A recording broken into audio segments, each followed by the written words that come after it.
kabsashadii uu waddanku ka soo kabsaday burburkii lixaad tiray nolosha, dhaqaalaha, waxbarashada, hay-adaha dawladda iyo guud ahaanba adeegga bulshada, waxaa soo badanayay isbeddelada ay dadku ku doonayeen in lagu dhayo dhaawac walba oo soo gaaray. IBS International Bank of Somalia waxay dadaal xoog leh ugu diirad saartay soo celinta kaabigii dhaqaalaha ee bulshada, taasoo ay 3 sano ka yar ku hanatay bangiga ugu wanaagsan ee Soomaaliya ka howlgala. bangiga IBS ama International Bank of Somalia waa bank private oo gaar loo leeyahay oo ay leeyihiin ama asaaseen ganacsatada Soomaaliyeed oo ka kooban 5 qof iyo Soomaali badan oo ka badan 200 xoogaa oo ka ah shareholders ama dadka maalgashatay ku darsaday lacagaha. Bangigani waa bangiyada 6 bangi ee laysanka Central Bankiga ee Soomaaliya oo laysanada CEO ka mid yahay. waa bangi ugu horeeyay ee Soomaaliya oo yeeshay xiriirka ama caalamka lagu xiriiro bangiyada loo yaqaan Swift-ga. Bangigani wuxuu ka tirsan yahay bangiyada ama member ka yahay bangiyada Jaamacadda Al-Carab. Bangigan waxaan isku daynay in uu noqdo bangi standard oo bangiyada internationalka la jaan qaadi kara.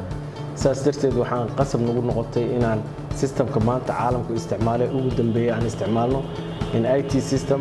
waxaan isticmaalnaa wax la yiraahdo Oracle database oo ah bangiyada maanta caalamka ugu dambeeyay isticmaalaan.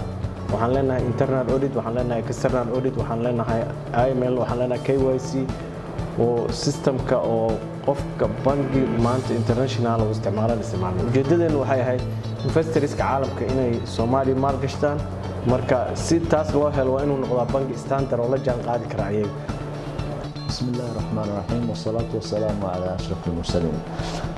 International Bank of Somalia tadweynaha albaabku wuxuu u furay bishii 10aad 2014 ilaa hadda bangigu wuxuu furan yahay ugu dhawaan wax 3 sano gaaraya. International Bank of Somalia wuxuu magaca internationalka oo ku qaatay wuxuu rajo weyn ama ahdaaftiisu ay ka mid ahayd anoo bangiyada adduunka la tartamo oo kula tartamo fulinta regulationka iyo shuruucda internationalka standardka oo bangiyada adduunka ka dhaxeeyo, taasoo bangiga u fududeynayso anoo noqdo bangi oo credible ah ama oo la aamini karo oo reliable ah.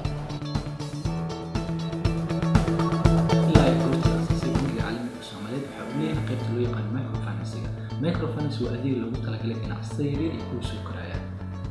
ganacsatada yaryar waxyaabaha ay ka helaan waxaa kamid ah tababarada la xiriira dhinaca ganacsiga, xisaabaadka.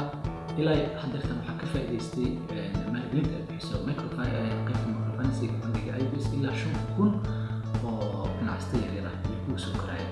waxaan kula awood u leenahay inaan intaas iyo inka badan aan ka taageerno horumarka ganacsigooda.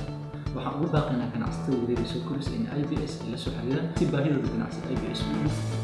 بسم الله الرحمن الرحيم أنيقو نور علي يلحو بنجيجا IBS تا وعن آد وسو جيدنا أمان آد وين أمان تصوع ضدك حواليسان أو جناعسي وضع هوسو ليتو ضدك جناعسي وضع هوسو ليتو أي كوبعيان وحيسيان دقالة صوع أو ربنا منا إنسان صارنين أي دهان ولا لهم يا دقالة هنا نوسي علي أو إسكاسو يريري سم معقولة بيشي أنتي عليك أو يكاغو يكرتو oo ah tabarucaadaas oo nin walba ummadda Soomaaliyeed aan la kala sooceenin.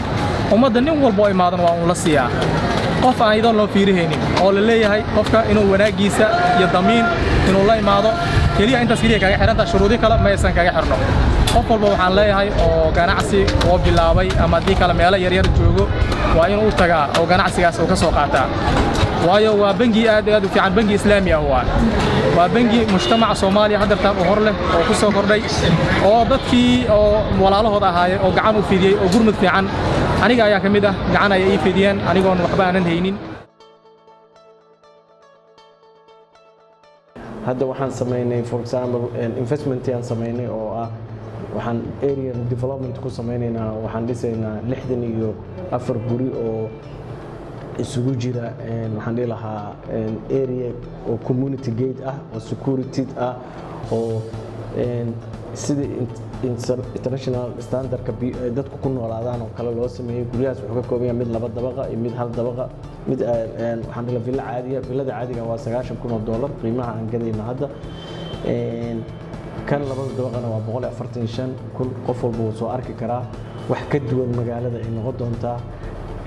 markay dhammaato hawshaasi hawl muhiima oo aan ayadana bulshada u hayno waaye. International Bank of Somalia wuxuu leeyahay 7 branch oo magaalada Muqdisho ah, meelaha ugu muhiimsan magaalada. Xaruntiisa waxay ku taalaa xaafadda Xamarweyne.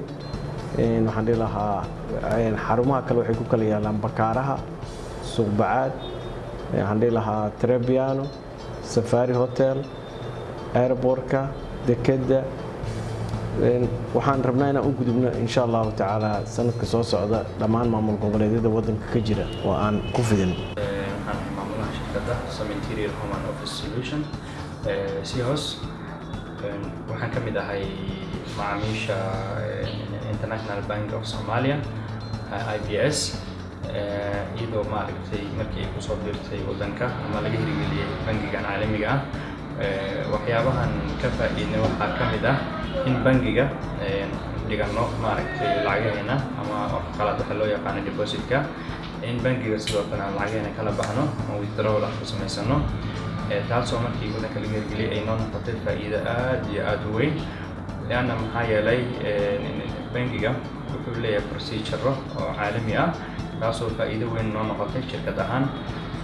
Sidoo kale bangiga waxyaabaha ka faa'iidna waxaa ka mid ah in lacagan laga soo diri karo outside-ka, annagana maaragtay aan ku diri karno lacagahaas iyadoo si hufan iyo si transparent ah ay wax walba ay maaragtay yihiin. Adeegyada bangigu waxa uu ka yimid baahiyaha bulshada u qabto dib u dhiska hanaanka dhaqaale ee bulshada, taas uu bangigu go'aansaday inuu baahiyahaas u bedelo adeegyo ay dadku dareemaan nicawdiisa.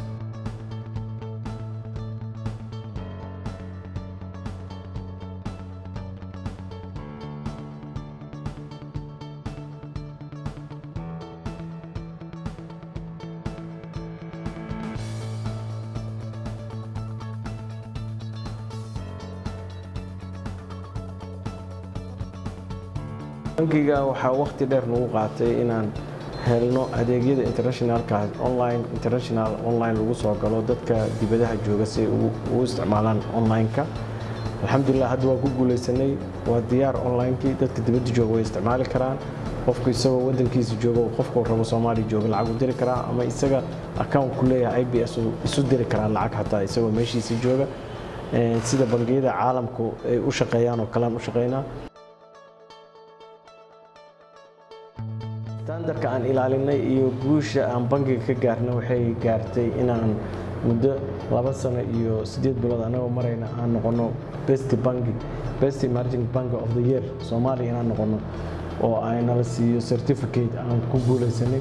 macnaheedu maaha inaan bangiyada u weynaa, laakiin systematic markii la yiraahdo waxyaabaha nagula siiyey inaan anagu nahay dad oo marka sanadkan waxaan ku gaarnay taas. mahaddeeda waxaa iska leh staffka IBS oo ah dad aad loo train gareeyay oo aad shaqadooda iyo uga adag.